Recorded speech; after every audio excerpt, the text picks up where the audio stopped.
Olá, professora Estela Mares, muito obrigada por ter vindo ao programa História. Nas últimas semanas, nós temos discutido aqui no programa o século XIX nas Américas, tanto no Brasil quanto na América Latina.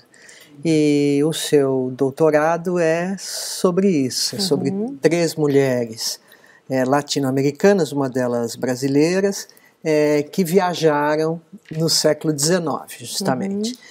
O livro se chama Peregrinas de Outrora e está aqui se a gente quiser ver. Muito bem. Você se ocupou de 3 mulheres, uma delas brasileira, alguém razoavelmente conhecida, que é a Anísia Floresta. Vamos começar falando dela. O que trabalho a Anísia fez e o que a Anísia conta sobre o século XIX? Bom, primeiramente eu agradeço o convite, muito obrigada. O trabalho, como você falou, é um livro sobre relatos de viagem de mulheres que foram para a Europa e para os Estados Unidos no século XIX.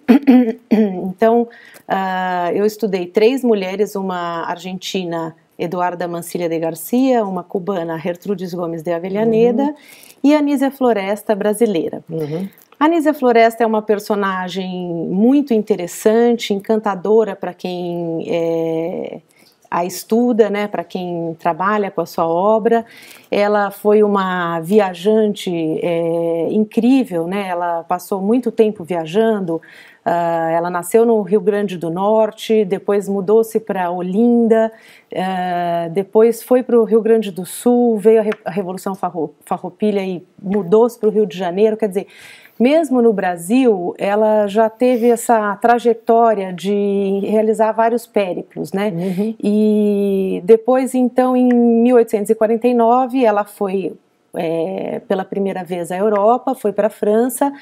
O contexto era, a alegação oficial, digamos, era a queda, ela sofreu uma queda de cavalo e teve que ir tratar-se. Então essa foi a alegação... a razão que a levou até lá. Que a levou até lá. Mas você parece que chama isso de alegação.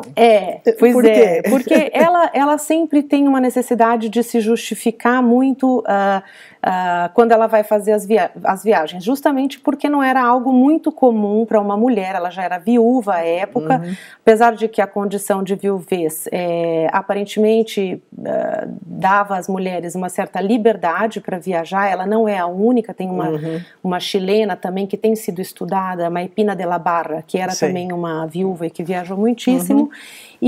Mas ela era uma viúva, então ela sempre precisa se justificar, né? Ela gasta muitas páginas justificando as suas viagens, ou porque a mãe morreu e então ela precisa de um tempo para espairecer, ou a queda de cavalo que ela precisa, enfim, buscar tratamento. Sempre tem uma justificativa, né? E por que você escolheu, o que chamou sua atenção nos escritos da Anísia Floresta? Então, o que é mais marcante nesses relatos, ela tem 2 relatos, um à Itália e um à Alemanha, né? Embora ela tenha viajado por outras partes da Europa, ela escreveu mesmo em forma de relatos de viagem esses 2 relatos. E o que é mais marcante no texto dela é a comparação que ela faz entre o Brasil e a Europa, não é? E sobretudo em termos da presença de uma natureza muito grandiosa no Brasil, e quando ela retrata a natureza europeia,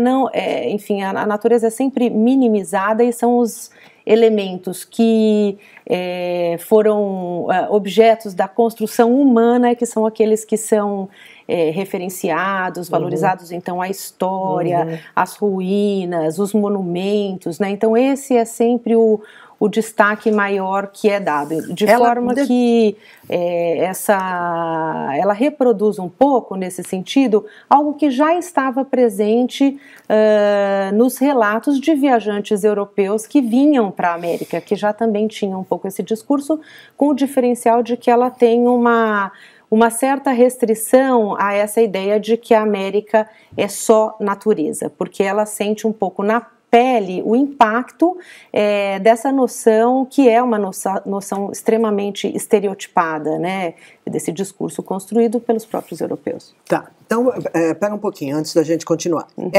Esses 2 relatos foram publicados na forma de livros, é isso? Exatamente, foram publicados ainda no século XIX, os 2 foram publicados em vida. Tá. O relato que ela escreveu sobre a Itália foi publicado na França, publicado em 2 volumes, são relatos longos. Esse relato sobre a Itália, não lembro exatamente o número de páginas, mas tem certamente mais de 300 páginas cada volume, cerca de 400 páginas. E o volume 1 foi traduzido, o volume 2 até hoje está em francês, e o relato alemão, acho que ela publicou na França também, mas aí foi uma viagem mais curta, e é um relato curto. Recentemente ele foi traduzido pela editora Mulheres, que é a editora que também publicou seu meu livro. Trabalho. Mas, e esses relatos tiveram repercussão? Então, não há um estudo ainda, e também não me ocupei disso, da recepção e da circulação desses textos. Tá. Mas,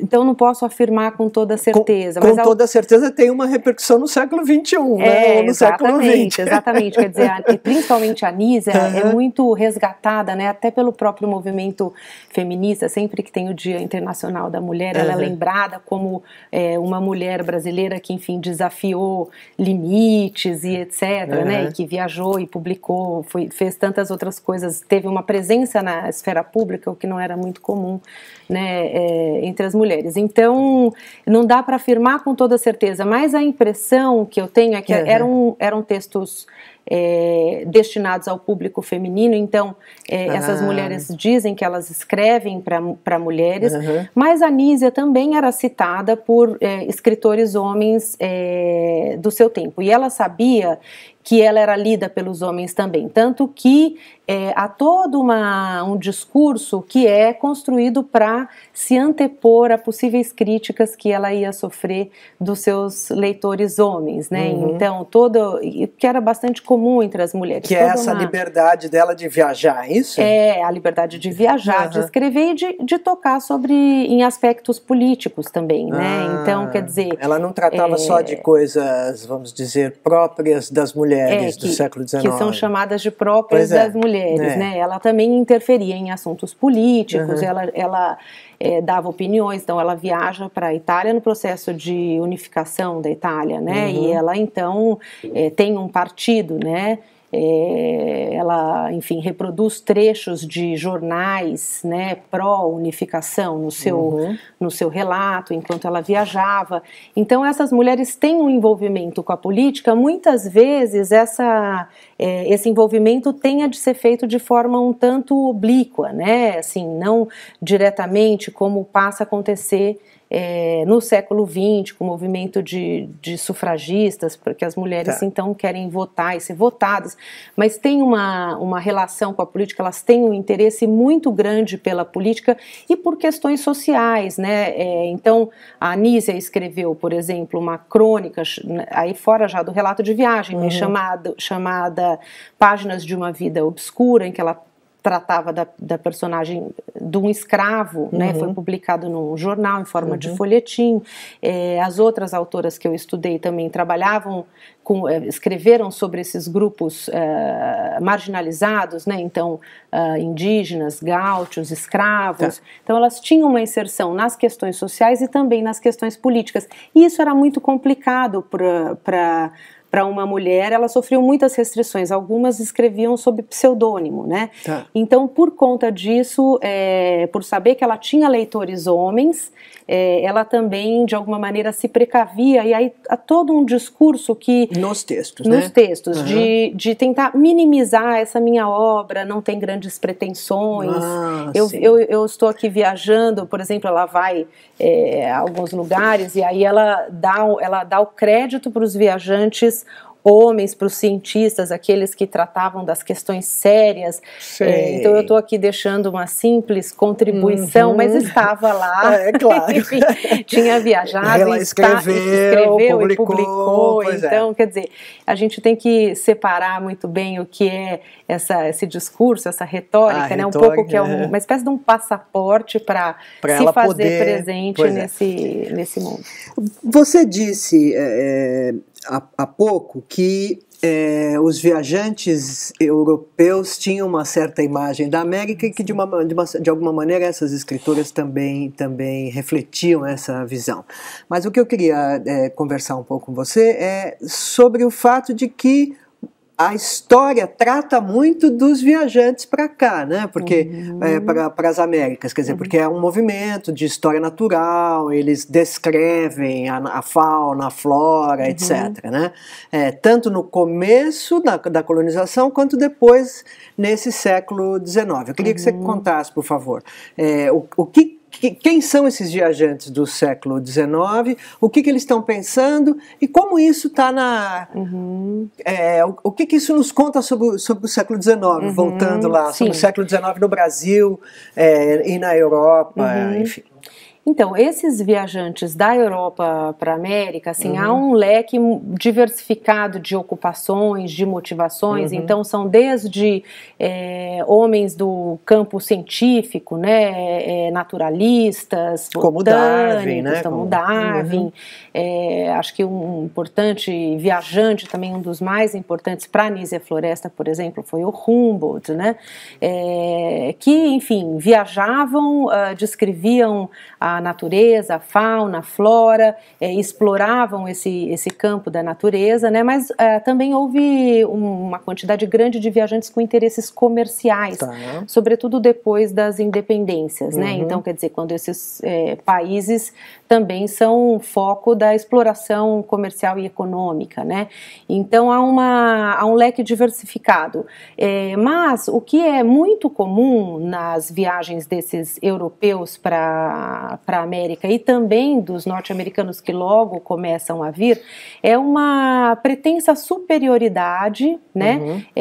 Desses viajantes que vêm de países considerados centrais ou desenvolvidos e que vêm para a América entendendo que vão encontrar a natureza pura e simplesmente, né? E não aqui o lugar da civilização. Então alguns ficam até chocados, por exemplo, quando veem pessoas vestindo os trajes europeus, né? E enfim, porque esperavam encontrar pessoas, enfim, primitivas,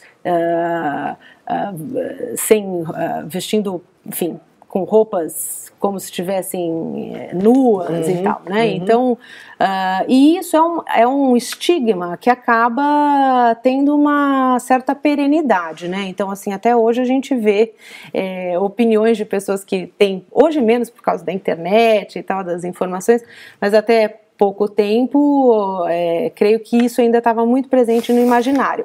Mas isso é algo que as viajantes e os viajantes daqui da América que foram para os Estados Unidos e para a Europa sentem muito, porque a própria Anísia Floresta, por exemplo, em 2 ocasiões, num relato sobre a Itália, ela se sente muito incomodada de passar por uma situação que ela chega numa alfândega e dizem ao diretor da alfândega que havia ali 2 brasileiras, ela e a filha, porque ela viaja uma parte do tempo com a filha. E o diretor da alfândega faz questão de vê-la porque ela... Foi na Lombardia isso, né? Exatamente. Ela queria...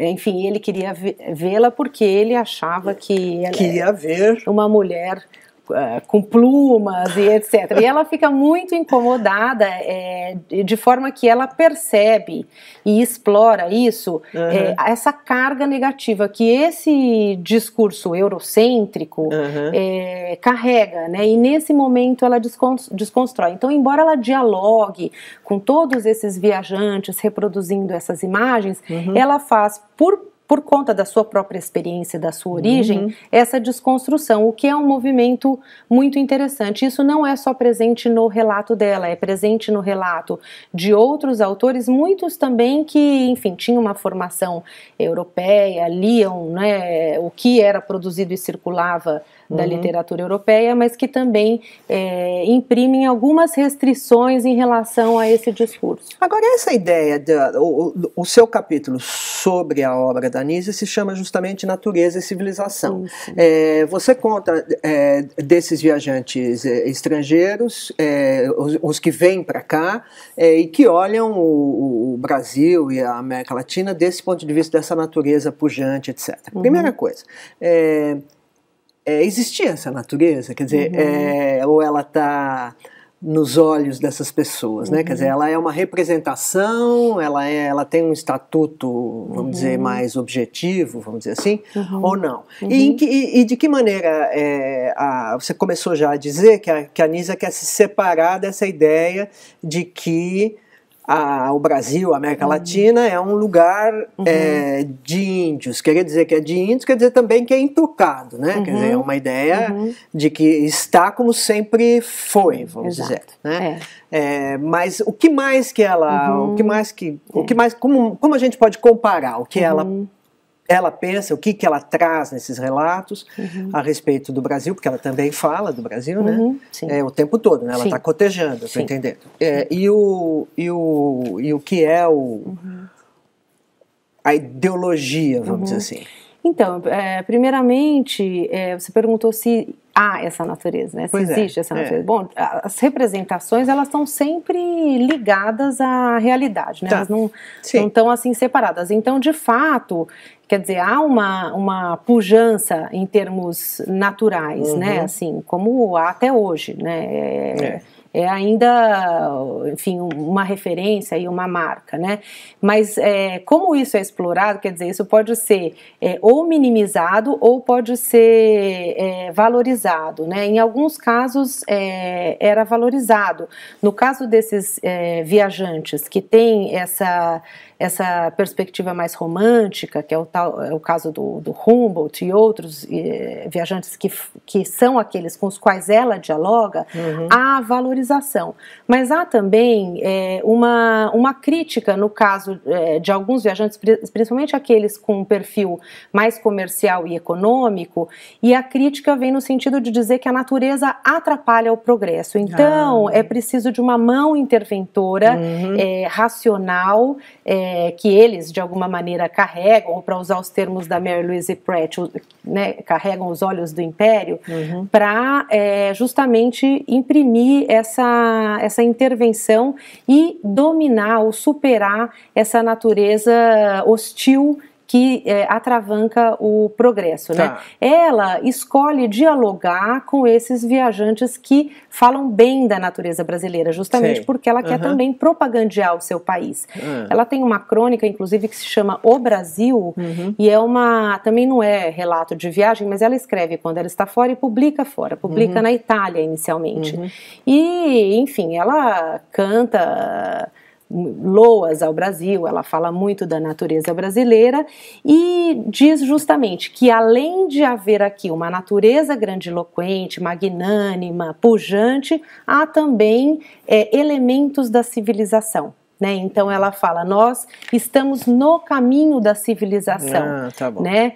Porque senão adotar pura e simplesmente esse discurso da natureza primal significa condenar ou colocar o seu país simplesmente numa condição de atraso. Ela percebe isso, então ela não só reproduz, mas ela também imprime uma marca própria na sua produção, fazendo com que os seus leitores olhem também para outros aspectos. Então ela fala da produção historiográfica do seu momento, ela fala da produção científica, ela cita alguns centros e academias que estão sendo construídos no Brasil, ela fala de artistas importantes, Então ela levanta esses elementos que eu acho que são extremamente importantes para a gente não ter essa ideia de que os brasileiros ou os latino-americanos simplesmente reproduziram aquele discurso europeu. Eles dialogaram com esse discurso porque eles tinham conhecimento deles e era muito interessante, né, que eles dialogassem, mas eles também faziam as suas seleções, as suas escolhas. Então, por exemplo, no caso da Nise, ela escolheu dialogar com os românticos e não com com esses viajantes com esse perfil mais comercial, que via na natureza latino-americana como negativa, e também imprimiam aí a sua particularidade, não é? De dizer que, olha, há outros aspectos que devem ser valorizados e que estão ligados não só à natureza, mas também ao desenvolvimento intelectual, ao desenvolvimento das ideias, né? E à própria produção, né? A produção econômica mesmo. Então, é engraçado, ela fala, por exemplo, da produção primária, mas era o que, digamos, esses países tinham a oferecer naquele contexto, né? Então ela faz referências, por exemplo, à produção do período colonial, da cana-de-açúcar, em outros relatos de viajantes hispano-americanos que foram para a Europa e para os Estados Unidos. Então eles achavam que era sempre importante participar dessas exposições e feiras internacionais com os produtos que cada país podia oferecer. Então, quer dizer, nesse caso mais especialmente em relação à produção primária, mas ela também fala sobre esses outros elementos que é a produção intelectual, não é? O mundo das ideias, a produção científica, que ela diz que era incipiente, mas que dava conta de mostrar que o país estava no caminho da civilização.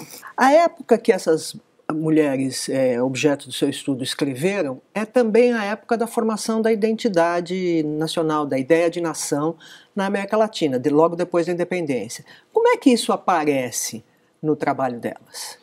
Aparece muitíssimo. Inclusive essa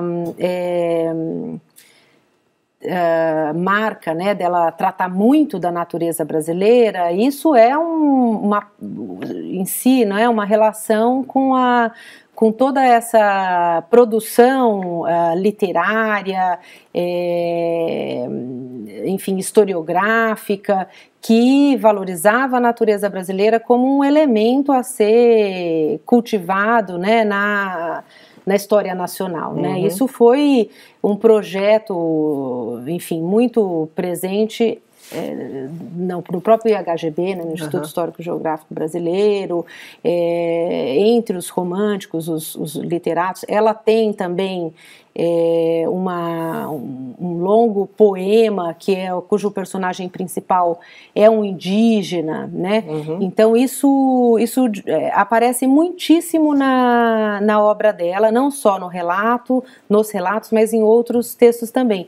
Mas se você me permite, eu quero fazer também uma referência às outras viajantes, a Eduarda Mancilla, argentina, e a Gertrudis Gomes de Avellaneda, porque esse foi um dos pontos de um dos meus capítulos, né? Analisar esses aspectos que têm a ver com os seus países de origem, sobretudo em relação à questão nacional, né? Então, é muito interessante enxergar nas três, né, como elas carregam essa herança, digamos assim, cultural, né, dos seus países ou dos seus lugares de origem em relação à questão nacional. No caso da Nízia brasileira, da Nízia Floresta, inclusive ela assinava como Nízia Floresta Brasileira Augusta, né? Então, no caso da Nízia Floresta, e o Floresta também tem a ver com o lugar de nascimento dela, mas Floresta também um elemento, ela né, nasceu, você me disse antes? Ela nasceu no sítio Floresta, no Rio Grande do Norte, né? Então, hoje tem uma cidade com o nome dela, né? Cidade de Nízia Floresta. Então, ela carrega essa questão da natureza, isso, enfim, foi extremamente explorado, né, enfim, para se construir essa ideia de nação no Brasil.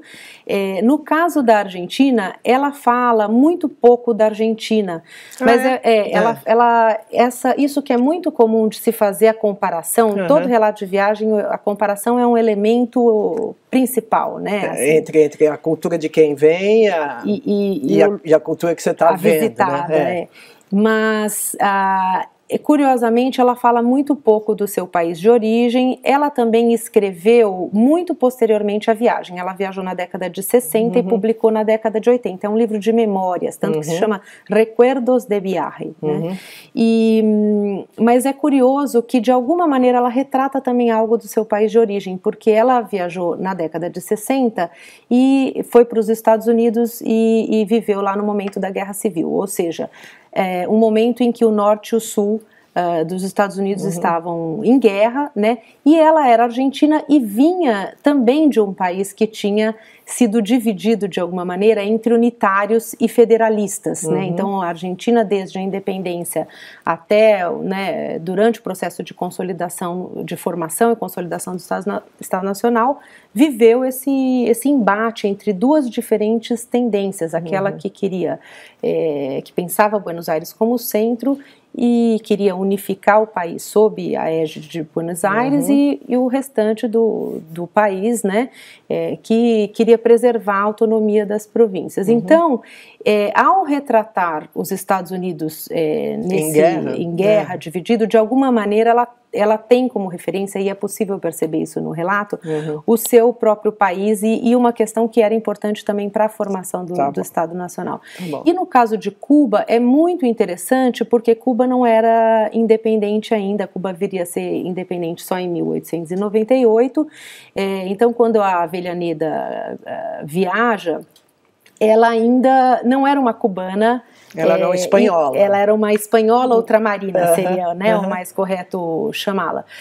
E ela carrega, portanto, essa ambiguidade, né? Então, nos relatos também é possível perceber isso. Às vezes ela se chama de espanhola, às vezes ela se chama de cubana, tanto que ela foi incorporada nos cânones literários dos dois países, tanto da Espanha quanto de Cuba, mas ela não queria abrir mão de ser cubana, tanto que no momento em que ela vivia na Espanha, um poeta cubano fez uma lira da poesia cubana e não queria integrá-la porque ela era espanhola e vivia na Espanha. E ela, então, fez grande escarcéu e disse, não, eu quero participar, e fez que fez porque ela queria fazer parte desse cânone.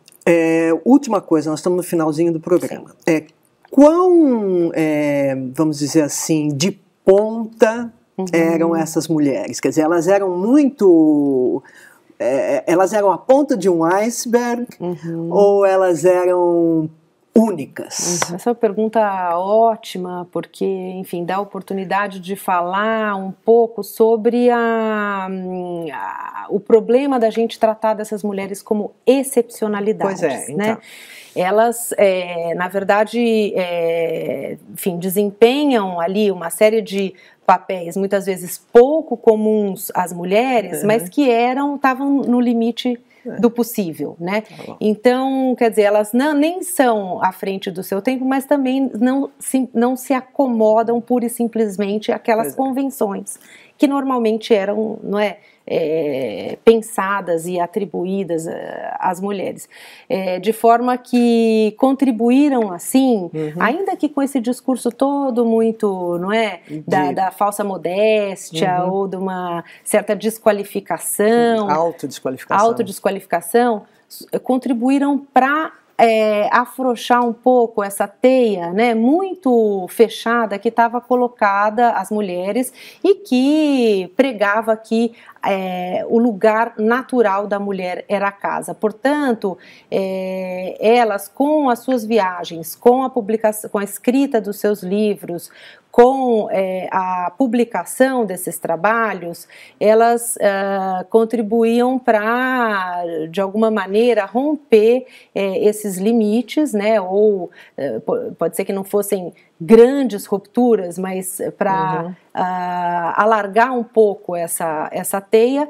e com isso elas rompiam de alguma maneira duas imposições que estavam colocadas, né, que era a de sair do seio familiar e doméstico, pura e simplesmente, e de também, enfim,